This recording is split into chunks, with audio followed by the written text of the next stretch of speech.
नमस्कार, हमारा नाम है समरीन और आपने देखना शुरू कर दिया है लाइव सिटीज। लोकसभा चुनाव के मद्देनजर कांग्रेस ने अपने उम्मीदवारों की पहली सूची जारी कर दी है। आपने देखा था कि बीते दिन कांग्रेस ने 39 उम्मीदवारों के नाम का ऐलान कर दिया था, लेकिन हैरान करने वाली बात ये रही कि कांग्रेस की सूची से गायब दिखा बिहार। तो ऐसे में अब बड़ा सवाल यही बना हुआ है कि क्या बिहार में अब सीट शेयरिंग के फॉर्मूले को लेकर पेच कहीं फंसता तो नहीं जा रहा है। तो आज हम इसी मुद्दे पर खरी खरी बातचीत करेंगे सीनियर जर्नलिस्ट रवि उपाध्याय जी से। सबसे पहले बहुत शुक्रिया बात करने के लिए। आपको शुक्रिया जी रवि जी, जैसा कि मैंने शुरू में ही कहा कि कल हमने देखा कि कांग्रेस ने भी अपने उम्मीदवारों की पहली लिस्ट जारी कर दी है। तो ऐसे में अब बड़ा सवाल ये उठ रहा है कि उसमें से भी गायब दिखा है बिहार। तो अब सवाल ये है रवि जी कि क्या लगता है आपको, महागठबंधन में भीतर ही भीतर सीट शेयरिंग को लेकर बातचीत हो चुकी है, या फिर जैसा कि मैंने कहा कि पेंच बुरी तरह से फंस गया है? क्या लगता है? नहीं, देखिए, शुरू से ही समरीन हम लोग बात करते रहे हैं कि बिहार पॉलिटिकली एक माने सेंसिटिव स्टेट है और क्रिटिकल भी है जी। तो वो ऐसी स्थिति में जो एनडीए का भी जो सूची माने भारतीय जनता पार्टी ने भी जो सूची जारी की थी पहली में, उसमें देखिए बिहार नहीं था, महाराष्ट्र नहीं था। तो उसी तरह से यहाँ पर भी कांग्रेस ने भी बिहार को नहीं रखा है पहली सूची में, जो 39 का जो लिस्ट आया है। तो ऐसी परिस्थिति में बिहार में यहाँ पर देखिए ड्राइविंग सीट पर कौन है। यहाँ पर ड्राइविंग सीट पर स्टीयरिंग है आपको आरजेडी के पास, लालू प्रसाद यादव के पास, तो ऐसे तेजस्वी यादव के पास। तो ऐसे में निश्चित रूप से वह लोग जो विचार कर रहे हैं, जो अपना अपने एक एक सीट पर वह बारीकी के साथ देख रहे हैं कि क्या करना है क्या नहीं करना, और कौन जिताऊ पहलवान होगा, जिताऊ उम्मीदवार होगा, उसी को हमको देना है। तो ऐसे में एक एक सीट को देखने के बाद ही यह लोग बिहार पर चर्चा होगी, और उसके बाद ही जो है सो इंडिया अलायंस, ये कह लीजिए, फिर महागठबंधन उस पर बिहार में इस पर चर्चा करेगा। लेकिन सबसे बड़ी बात है कि देखिए जो 39 सूची आई है उसमें समाज के सभी वर्गों का ख्याल रखा गया है, क्योंकि आप इसमें देखिए कि 39 सूची में देखिए आपको 4 सीट जो है सो महिलाओं को इसमें दिया गया है।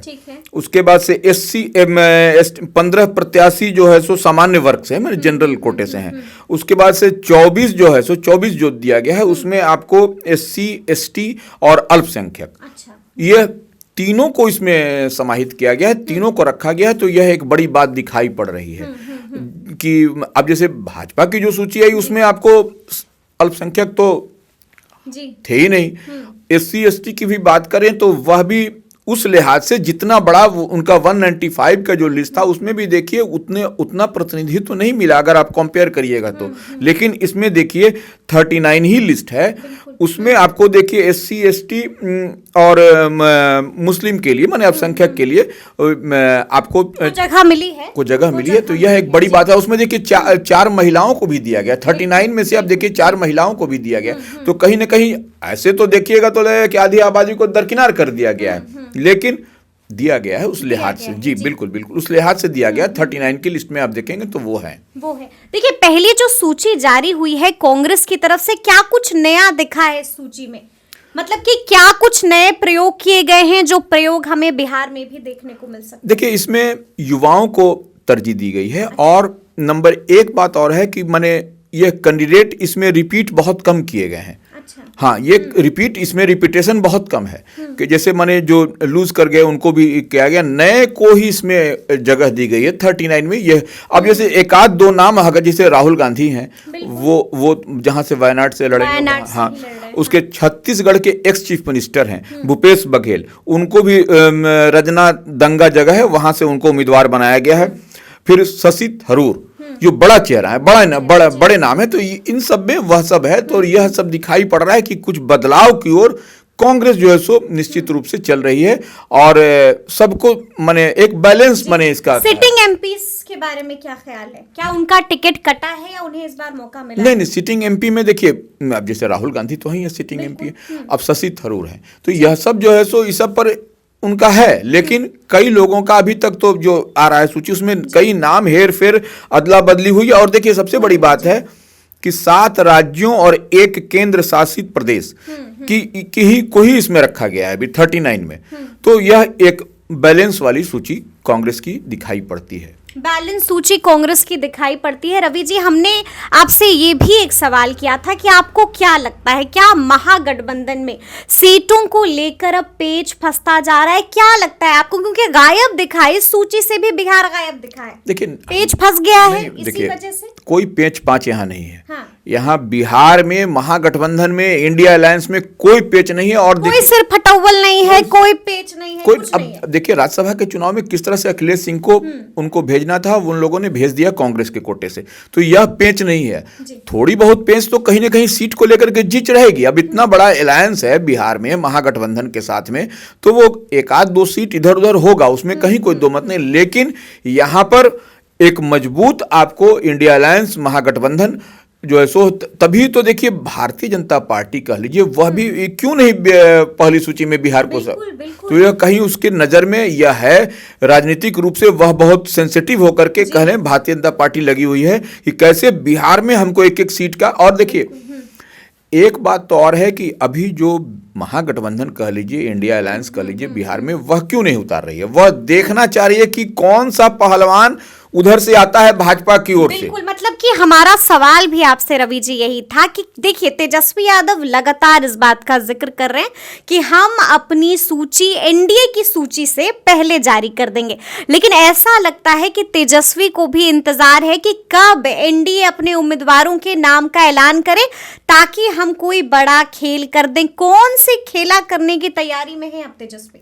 देखिए, निश्चित रूप से तेजस्वी पहले इंतजार यही कर रहे हैं, जो हम बोले कि वो कौन सा पहलवान उधर से आता है, इसका इंतजार कर रहे हैं। ताक में बैठे हुए हैं तेजस्वी। उतना ही नहीं, अगर यदि देखिए, जो जिन उनकी नाराजगी जिधर से है, अगर मान लीजिए किसी को नाराजगी उधर से है, तो उसको भी देखेंगे, टेस्ट करेंगे कि क्या उनके पास उन पर, अगर वो हमारे साथ आते हैं तो उस पर वोट हमारा चढ़ेगा कि नहीं, माने चढ़ने इन द सेंस कि वोट आएगा, मिलेगा कि नहीं, और वो जिताऊ पहलवान है कि नहीं, और माने महागठबंधन के लिए जिताऊ पहलवान साबित होगा कि नहीं, एनडीए माने INDIA के लिए शामिल, हाँ, कि वो होगा कि नहीं, यह देखने वाली बात होगी। तभी वह जो है सो, और इसीलिए वेट एंड वॉच की स्थिति में तेजस्वी यादव हैं, बैठे हुए इंतजार कर रहे हैं। वो मतलब कि भले ही वो कह लें कि हमारी सूची पहले जारी होगी, लेकिन राजनीति यही है, जो आप कहते हैं वो आप करते नहीं हैं, और जो आप करते हैं वो आप कहते नहीं। निश्चित रूप से देखिए, वो राजनीति इसी का नाम है। वो बोलेंगे, क्यों बताएंगे, वो बताने नहीं जा रहे हैं,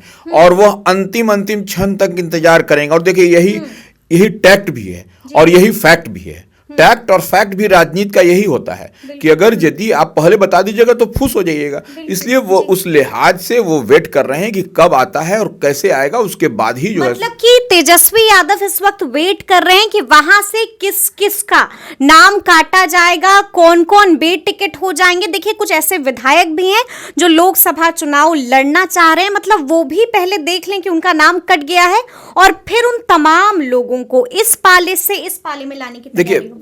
इस पाले से इस पाले में लाने की तैयारी नहीं है। देखिए समरीन, कई ऐसे एनडीए फोल्ड में नेता हैं जिनकी इच्छा है कि हम चुनाव लड़ें, नंबर 1 बात। और वैसे लोग का एप्लीकेशन यहाँ आया हुआ है। अच्छा, हाँ, एप्लीकेशन आया हुआ है तेजस्वी के पास। हाँ, बायोडाटा है पड़ा हुआ जी। यह बात हम बड़ी बात कह रहे हैं। ये हाँ, बिल्कुल। यह एप्लीकेशन पड़ा हुआ है, बायोडाटा पड़ा हुआ है। ऐसे ऐसे कई दिग्गज हैं। वो उनका बायोडाटा है, उनका नाम, पता, ठिकाना, सब कुछ है। वह परिवार में शामिल होने से नहीं होगा कि मैं भी मोदी के परिवार में हूँ, उससे नहीं होगा। वह मोदी के परिवार में अंतिम क्षण तक लोग शामिल रहेंगे, और देखिएगा जब टिकट बंटने उस वक्त खेल कर देंगे, उस वक्त खेल होगा, और यह खेल होता हुआ दिखाई पड़ेगा आपको। अच्छा, हम आपसे ये भी जानना चाहेंगे, अभी आपने एक बहुत बड़ी बात कह दी, हम आपसे जानना चाहेंगे कि उनकी संख्या कितनी है रवि जी? कितने ऐसे लोग हैं जो नाराज बैठे हैं और अंदर अंदर भीतर बड़ा खेल करने जा रहे हैं? देखिए, इसकी संख्या तो एग्जैक्ट जो एप्लीकेशन है, जो बायोडाटा पड़ा हुआ है जी, कितनों का, वही हम बता रहे हैं। तो वो ऐसे में यह संख्या बहुत ज्यादा है, आपके हमारे एक्सपेक्टेशन से बहुत ज्यादा है, बिल्कुल ज्यादा है। और इसमें आप 40 ही लोकसभा का सीट है। ये महागठबंधन के लिए बहुत बड़ा दर्द होने जा रहा है कि बाहर से इसमें जो लोग आना चाह रहे हैं, जिन्होंने एप्लीकेशन हाँ, जो लोग एप्लीकेशन डाल रखा है वो कैसे लें, कहाँ एडजस्ट करें, इसके लिए महागठबंधन मतलब कि ये वैसे लोग हैं जिनका मोह भंग हो चुका है इंडिया। देखिए मोह भंग तो है ही है, उसमें कहाँ दिक्कत है। वो बिहार के कॉन्टेक्स्ट में अगर देखिएगा तो मोह भंग है। और तभी देखिए, तभी नहीं इन लोगों की ओर से उपेंद्र कुशवाहा को, चिराग पासवान को, मुकेश सहनी को, ये लोग क्यों बने, वहाँ से कुछ न कुछ तो इधर उधर कुछ होता है, हाल मेल होता है, तभी होता है।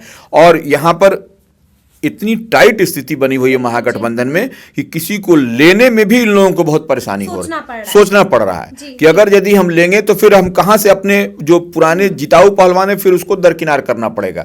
इसलिए बहुत कसमकस की स्थिति बनी हो। लेकिन इतनी बात जान लीजिए कि 8-10 इस तरह की एप्लीकेशन है। 8-10 जी, 8-10 ऐसे एप्लीकेशन ऐसे हैं जिन पर कि महागठबंधन आरजेडी गंभीरता से विचार कर रही है और उस पर कई राउंड की बातचीत हो चुकी है, अंदर खाने में कई राउंड की बातचीत भी हो चुकी है। मतलब ये वैसे नेता हैं जिनकी बातचीत लालू तेजस्वी से अंदर ही अंदर हो चुकी है। देखिए लालू तेजस्वी से तो लास्ट में बात होगी जी।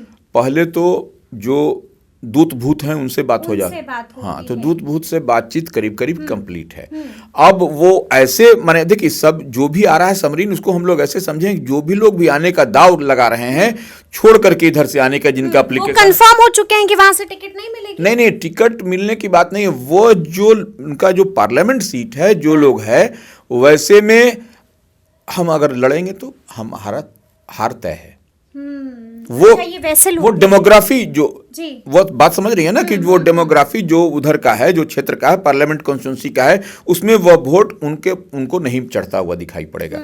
तो वो अगर यदि इस पाले में आ जाएंगे तो वो उनकी श्योर शॉट माने एकदम विक्ट्री है वहां पर। यह एक बड़ी बात है, इसी बात को हम कह रहे थे आपको। अच्छा, हम आपसे ये भी जानना चाहेंगे, आपने कहा कि महागठबंधन में सीटों के बंटवारे को लेकर कहीं पर कोई सिर फटौवल नहीं है, कहीं पर कोई पेच नहीं फंस रहा है। रवि जी, क्या हो सकता है, गणित क्या हो सकता है, किसके खाते में कितनी सीटें महागठबंधन? देखिए पेच तो फंसेगा ही। देखिए बाहर से जो इतने आएंगे तो वहां पेच है। इसी पेच को सुलझाने के लिए ही कई दौर की बातचीत अंदर खाने में हो रही है। और देखिए बिहार में जो यहाँ से जो सूची जाएगी इंडिया अलायंस की, वो महागठबंधन की, उसको दिल्ली में बैठ करके ओके हो जाएगा, उसमें कहीं कोई दिक्कत नहीं है। केसी वेणुगोपाल देख रहे हैं जो, तो वो हमको लगता है कि वहां पर कहीं कोई दिक्कत नहीं होने वाली है। अब आपका अगला सवाल रहा कि कितनी सीट पर। बिल्कुल यही बड़ा सवाल है। तो ये बड़ा सवाल है। तो इसमें 25 सीट पर राष्ट्रीय जनता दल, 25 सीट पर आरजेडी, जी बता रहे हैं। कांग्रेस 8 पर। अच्छा। उसके बाद से एमएल भाकपा माले दीपांकर भट्टाचार्य, वो 4 सीट पर। बिल्कुल। अब देखिए भारतीय कम्युनिस्ट पार्टी सीपीआई, वो 2 सीट पर। उसी तरह से सीपीएम को 1 सीट देने की बात हो रही है। मार्क्सवादी कम्युनिस्ट पार्टी को 1 सीट मिला। और इसके लिए देखिए इतना ही नहीं, अगर यदि बाहर से जो माने जो हम लोग चर्चा चल रही है कि कुछ चिराग, अगर यदि जैसे 8 सीट सुनने में आ रहा है, क्या ऑफर कर दी गई है? तो 8 सीट वो जो है सो माने देने की, फिर एडजस्टमेंट कैसे होगा? ये इसमें देखिए राष्ट्रीय जनता दल अपने कोटे से कुछ सीट को कम करेगी तब ये देखिए हम वही बोल रहे हैं कि बहुत गहमा गहमी और बहुत कसमकस की लड़ाई होने जा रही है। तो वो वहां पर देखिए राष्ट्रीय जनता दल कुछ सीट को कम बेसी करेगा तो वहां पर होगा, या फिर कांग्रेस, इस तरह से बातचीत होकर के होगी। और मतलब कि यहाँ पर फिर बलिदान देना पड़ेगा अगर ऐसी स्थिति बनती है तो। बिल्कुल। और उसी तरह से मुकेश सहनी की पार्टी को भी उनको भी जो है सो 3 से 4 देने की बात हो रही है। हाँ, और उसके बाद फिर विधानसभा जो अपर हाउस की बात होती है वह सब तो है ही है। तो यह सब है। अब ऐसी परिस्थिति में यही देखने वाली बात है कि कब उधर से सिग्नल होता है और कब इधर से सिग्नल होता है और क्या लबोलबाब निकल करके आता है। बिल्कुल, कहीं ऐसा तो नहीं कि सिर्फ ये एक शोषा है जिसको छोड़ दिया गया है, नहीं, एक हवा बना दी गई है। देखिए कुछ तो शोषा भी होता है, कुछ हवा भी बनाई जाती है। चुनाव तो राजनीति तो इसी तरह का खेल ही इसको बोलते हैं। लेकिन कहीं ना कहीं कुछ न कुछ सुगबुगाहट तो है। इससे भी हम इनकार नहीं कर सकते। उससे आप नहीं इनकार कर सकते। इससे इनकार कैसे करिएगा? चुनाव का मतलब ही यही होता है। और लोकसभा का चुनाव है, डू और डाई की स्थिति बनी हुई है। भारतीय जनता पार्टी देखिए किस तरह से बैक टू बैक नए संसद भवन में जाना है और नरेंद्र मोदी लगातार बिहार आ रहे हैं, अमित शाह आ रहे हैं। तो यह सब क्या दिखाई पड़ रहा है? जब दिखाई पड़ रहा है कि बिहार को कोई हल्के में नहीं ले रहा है। वही तो हम कह रहे हैं, जब इनको 40 की 40 सीट इनको जीती हुई इनके पाले में, झोली में ऑलरेडी चला गया है, तब फिर इनको इतना परेशान 39 मैंने वही 39 नहीं 40 ही रखी है ना, 40 का इनका है, तो अब इनको इतना परेशान होने की क्या बात है। तो कहीं ना कहीं जो इंडिया अलायंस है, महागठबंधन है, तेजस्वी, लालू और तमाम जो लोग वाम दल हैं मिल करके यहाँ पर इतना कड़ी टक्कर दे सकते हैं। नहीं, किलाबंदी, मोर्चाबंदी इतने जबरदस्त है कि कोई सेंध हमारे यहाँ पर नहीं घुसा घुसी होगा। ढूका ढूकी की बात होती है ना, हुलुक बुलुक वो सब नहीं चलेगा, हुलुक बुलुक नहीं चलेगा एकदम पूरी मजबूती के साथ ये लोग हैं। इस बात को समरीन समझना पड़ेगा। ये भी हमें समझना पड़ेगा रवि जी के भाकपा माले ने यानी कि सीपीआई एमएल ने 8 सीटों की मांग कर दी है और आप कह रहे हैं कि 8 तो हरगिज नहीं मिलेगा, भूल जाइए, 4 सीटें मुश्किल से मिलेगी। देखिए सबको एकोमोडेट करना है, मांगने से नहीं होगा। और देखिए सीपीआई माले को अभी देखिए एमएलसी में किस तरह से सिवान पर भी नजर है उनकी। नहीं ठीक है, सिवान तो मान लीजिए उनको मिल जाएगा, जो स्थिति बनती हुई दिखाई पड़ रही है, जिस तरह से भाजपा वहां मांग रही है, तो उस समीकरण को ध्वस्त करने के लिए सिवान से माले को दिया जाएगा। हिना साहब भी हुए हैं मैदान में। देखिए हिना साहब कह दिया है कि हम तो चुनाव लड़ेंगे ही। हाँ नहीं ठीक है, हिना साहब लड़ेंगी तो अभी देखिए, ये तो देखने वाली बात है कि क्या यह सिवान पर होता है। लेकिन जो वहां से जैसे बात छन करके आ रही है समरीन कि भारतीय जनता पार्टी उस सीट को लेना चाह रही है, अदला बदली, महाराजगंज से सिवान के अदला बदली होने की बात आ रही है, तो ऐसे में उस सीट पर कलरफुल कहीं ना हो जाए, इसीलिए उस सीट हाँ माले को वह सीट मिलता हुआ दिखाई दे रहा है। हाँ दिखाई दे रहा है वह सीट, इसमें कहीं कोई दो मत नहीं है। चलिए एक आखिरी सवाल ये है रवि जी मेरा कि कहा जाता है कि बीजेपी अक्सर उम्मीदवारों के नाम से, अपने प्रयोग से सभी को चौंका देती है। हम आपसे जानना चाहेंगे कि महागठबंधन भी क्या इस बार हमें चौंका देगा? देखिए गोपाल मंडल की बात हो रही है, तो गोपाल मंडल तो जेडीयू के विधायक नहीं, जैसे वो बोलते हैं ना हमारे पॉकेट में टिकट है, हाँ। और वो लालू जी को भी अपना गार्जियन, अभिभावक सब कुछ बोलते हैं, तो यह सब जो स्थिति बनती, मतलब आप ये कह रहे हैं कि गोपाल मंडल भी कहीं खेल ना कर दे? निश्चित रूप से देखिए राजनीति है तो गोपाल मंडल भी तो राजनीति ही करते हैं, वह कोई तो ये नहीं जो राजनीति करते हैं, तो निश्चित रूप से अगर यदि इधर उधर चले जाए, ऐसे कई नाम है समरीन, नाम मत बुलवाइए, नाम बुलवाने से गड़बड़ हो जाएगा। रोहिणी आचार्य, रोहिणी आचार्य क्या है, लॉन्च तो कर ही दिया था लालू यादव ने, वो लॉन्च कर दिया, वो रोहिणी आचार्य क्या, अब तो उनका लड़ने का अब तो सुन रहे हैं कि अब तो सब प्रचार प्रसार के लिए उनका साइन बोर्ड सब फ्लेक्स लग रहा है, प्रचार होगा छपरा से वहां से। अच्छा। हाँ तो यह ऐसे देखिए कई सारे नाम है, यह सब तो रोहिणी आचार्य तो मान लीजिए टेकन फॉर गारंटी है कि वो लड़ेंगे ही चुनाव, उसमें कहाँ दिक्कत है। लेकिन ऐसे दूसरे दल से भी कई जो पूर्व केंद्रीय मंत्री रहे हैं, अभी तक एमपी हैं, उनके नामों की भी चर्चा है, कौन है वो नाम? ऐसे कई नाम आएंगे, समय आने दीजिए, अभी बताना उचित नहीं होगा, लेकिन वैसे लोग भी महागठबंधन और इंडिया अलायंस से लड़ते हुए आपको इस बार नजर आएंगे। मतलब कि इस बार महागठबंधन भी अपने उम्मीदवार उतार के हमें चौंकाने निश्चित रूप से वैसा पहलवान, देखिए पहलवान की तलाश में सब दल है, यह नहीं है कि सिर्फ नरेंद्र मोदी और भारतीय जनता पार्टी ही तलाश में है। महागठबंधन भी बिहार में एक तगड़ा माने फाइट मुकाबला देने जा रहा है। और देखिए जो तमाम जो सर्वे आ रहा है, सर्वे भी देखिए कभी ऊपर कभी नीचे, कभी ये एक आध सर्वे भी आप देखिए, बताइए हमको कि किसी में नहीं है कि 40 में से 40 एनडीए, वो छोड़ दीजिए, 40 में 40 एनडीए छोड़ दीजिए, 39 भी छोड़ दीजिए, वह भी नहीं, माने जितना अब वो तो 30 पर आ गया है, 30 पर आ गया है। और वह भी देखिए अभी आ रहा है, अभी 10 दिन बाद कितना होगा, क्या होगा, यह बात भी देखने और समझने वाली होगी। तो यह हम कह रहे हैं कि तमाम समीकरण यहाँ पर फेल होता हुआ बिहार में दिखाई पड़ रहा है। जितना माने स्ट्रांगली, जितना घेराबंदी, किलाबंदी इंडिया अलायंस और महागठबंधन ने किया है कि यहाँ पर किसी बाहरी अटैक से बचने के लिए वह पूरी मजबूती के साथ है। और हम बार बार इस बात को कहते हैं समझिए, लालू यादव अभी यहाँ हैं, तो ऐसी चाणक्य के रोल में है। हाँ, तो वह माहिर खिलाड़ी हैं लालू यादव, उनको आप इतना हल्के में कोई ले रहा है तो वह अलग विषय है। लेकिन हमको लगता है, देखिए जो सूची में आप देखिएगा कि महागठबंधन ने कितने बेहतरीन ढंग से सबको उतारा है, और सीपीआई एमएल से किसको दिया है, और आरजेडी से किन किन को उम्मीदवार बनाया है। तो यह एकदम पूरी तरह से माने वो जातीय चौंका दिया है। और निश्चित रूप से यह एक बड़ा झटका सा दिखाई पड़ रहा है कि इसको कैसे बीजेपी इसको ये करेगी। बिल्कुल, मतलब कि एक ऐसा चक्रव्यूह रचा गया है जिसको भेद पाना एनडीए के लिए इस बार मुश्किल होने जा रहा है। तो अब देखना होगा कि आगे आगे क्या कुछ होगा। लेकिन आपको मालूम है कि बिहार की लड़ाई इस बार आसान नहीं होने वाली है। तो ये पूरी बातचीत आपको कैसी लगी है, कमेंट करके हमें जरूर बताइएगा।